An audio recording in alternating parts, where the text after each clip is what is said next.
de víctima, el juez dice sí, el periodo de víctima, y la defensa apela, en este caso la defensa le erró, apela por, no hay riesgo de fuga, periodo de fuga. El tribunal que hicimos, y no había agravio, porque en realidad el tema del periodo de la víctima no fue cuestionado, o sea que tuvimos que confirmar. Que es un tema también que se está dando ahora más de congruencia en la segunda instancia, porque antes sabemos todo cómo era el tema en penal. Bueno, puede seguir que todavía tengamos todavía un poco de eso. La segunda instancia penal, con aquello que penal es distinto que civil, los jueces en la segunda instancia puede revisar absolutamente todo, y bueno, y si le ponemos más delitos, más agravados. Ahora eso se supone que cambió porque hay remisión al CGP y el 257 es aplicable, facultad de tribunal, los agravios. Es decir, lo que no está cuestionado, el Tribunal de Apelaciones no debería revisarlo. Hay riesgos previstos que son procesales típicamente, peligro de fuga, la frustración del proceso, etcétera, y otros que no son procesales. Uno que es cuasi procesal, que es el de la seguridad de la víctima, porque la víctima puede ser también fuente de prueba, y en ese sentido estaría afectándose el proceso, y un riesgo que no tiene nada de procesal, que es la seguridad para la sociedad, o también llamada más propiamente la reiteración en el delito, la presunción de que va a recaer, va a volver a cometer delitos. Caso típico de la persona que tiene muchos antecedentes. Bueno, el tema es que todos sabemos que esto es una herejía, pero están todos los sistemas del mundo, es decir, la herejía esta, o sea que es aquello el mal necesario. Cuando alguna vez se planteó la cuestión de que el fiscal general dijo que toda prisión preventiva que no se adopte en función de peligro de frustración del proceso, riesgo de fuga, obstaculización o riesgo de fuga, es inconstitucional. En realidad, yo siempre digo, la prisión preventiva es inconstitucional siempre, pero bueno, con mayor o menor grado, porque es imposible justificarla sin afectar el principio de inocencia. Es decir, no hay nadie que lo haya podido hacer. Y entonces, como nadie lo pudo hacer, hay quienes sostienen que debería desaparecer. Bueno, los que sostienen eso es si algún día está, como era italiano, me sale ahora el nombre, que tú me hiciste la grabación cuando vino. Famoso.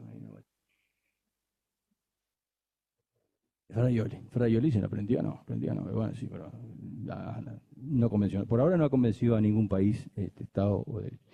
La duración de la preventiva, hay una cuestión interesante con la aplicación retroactiva, o como se quiera llamar, o inmediata, de la limitación temporal del 235 literal D a procesos anteriores, a lo del CPP. Hay un tribunal, creo que sí sostiene eso, y no sé si no lo hace de oficio. Es decir, que a los casos de código viejo les aplica la limitación de, que son 2 años, ¿no? Para acusar del código nuevo. No es la posición del nuestro, no es la posición del segundo, y no creo que sea la de tercero. Después hay una novedad con la máxima privación de libertad posible para la extradición, que es un plazo absurdo, eso fue en la modificación de la 19.653, estaba previsto el plazo era 3 meses, 180 días, era una cosa así, ¿no? Y pasó a ser de 2 años, que en realidad se puede decir que ¿por qué hay un plazo ahí? En realidad, bueno. Tenemos el tema de los plazos de origen pretoriano, es decir, los que disponen los jueces para acicatear la investigación y que la acusación llegue pronto por parte de los fiscales, y que indirectamente hace que la crítica a la falta de plazo para acusar no tenga mucho sentido. Bueno, a veces los plazos los jueces los fijan muy cortos. En otros, yo estuve cotejando, averiguando con otros países, y en la comparación en Uruguay eran bastante más cortos, y eso obliga a las prórrogas, o decía, digo. Entonces, prórrogas, y bueno, capaz que si no lo fijan más largo, igual también se dejan estar. No sé. A su vez eso trae otro inconveniente, que es que el caso de la impugnación, como está desfasado el procedimiento para impugnar, es el del CGP con una parte del procedimiento escrita, es decir, llegan al tribunal, al principio lo que nos hacíamos nosotros, ya llegó casi vencido, o venció en realidad, no podemos hacer nada, se vuelve por falta de objeto. Bueno, eso lo evitamos, pero no cuando podemos, porque a veces no se puede evitar por el trámite, pero generalmente lo podemos hacer con audiencias inmediatas. Tenemos ahora el viernes 2, estamos teniendo casi todas las audiencias, está bueno, está interesante. Y El asunto es que se ha intentado, en alguna actividad se ha intentado que, bueno, si hay acuerdo, que pasa si hay acuerdo de partes en cuanto que el procedimiento para la sustanciación del recurso de apelación sea en audiencia. Pero hay un antecedente, una sentencia de un tribunal tercero, que dice que quedó sin apelación, porque no es lo que dice la ley. Esto fue de marzo, esta sentencia es de marzo, antes de que se hablara de esta cuestión, quizás ahora el tribunal puede revisar esa posición, porque en ese caso no es un tema de acuerdo de partes, creo que es un tema que simplemente le habían errado al trámite. Es decir, se había hecho todo como en realidad debería ser.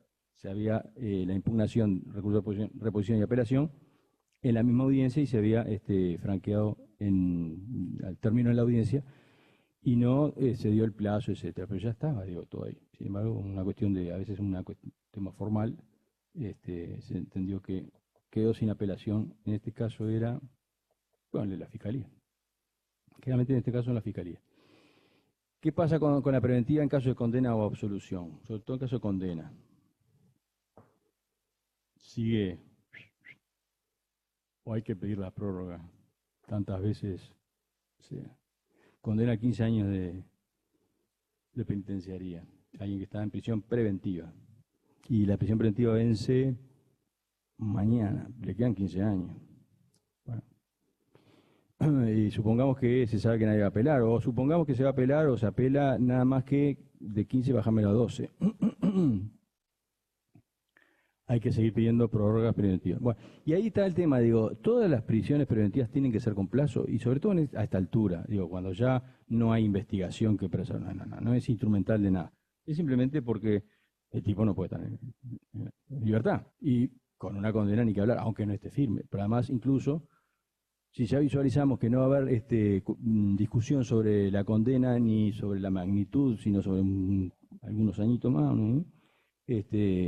La prisión preventiva perfectamente se puede disponer hasta que quede firme, ¿no? Es decir, no nos va a temblar el pulso por eso. Porque el plazo de las iniciales debería ser lo que le lleve, o lo que el fiscal presuponga que le lleve a hacer la instrucción. Exacto. Por eso digo, son cortas.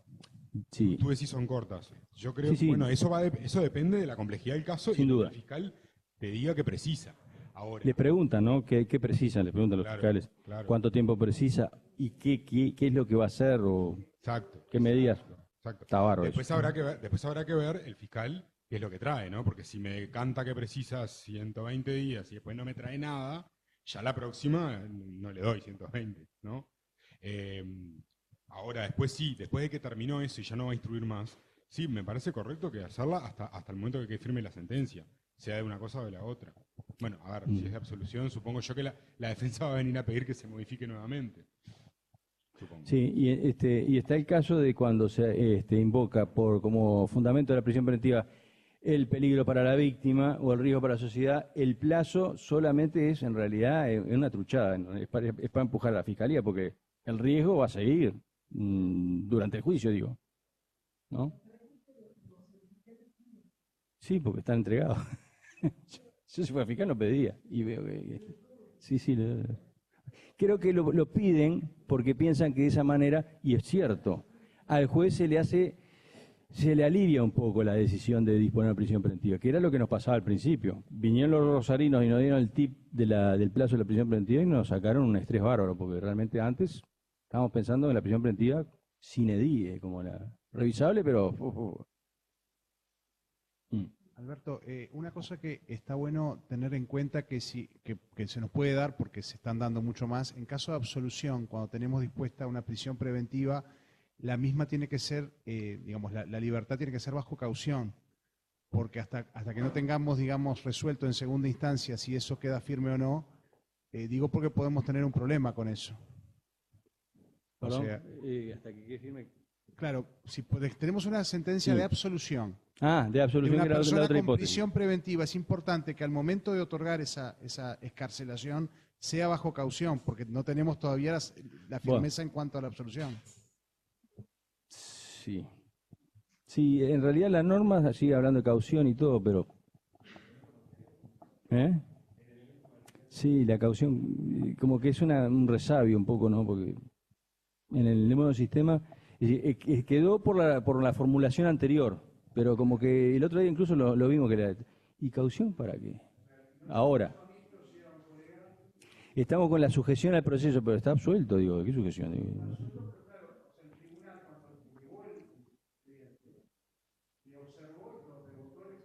Sí, pero bueno, no se preocupen por eso. ¿Qué va a hacer? Las observaciones.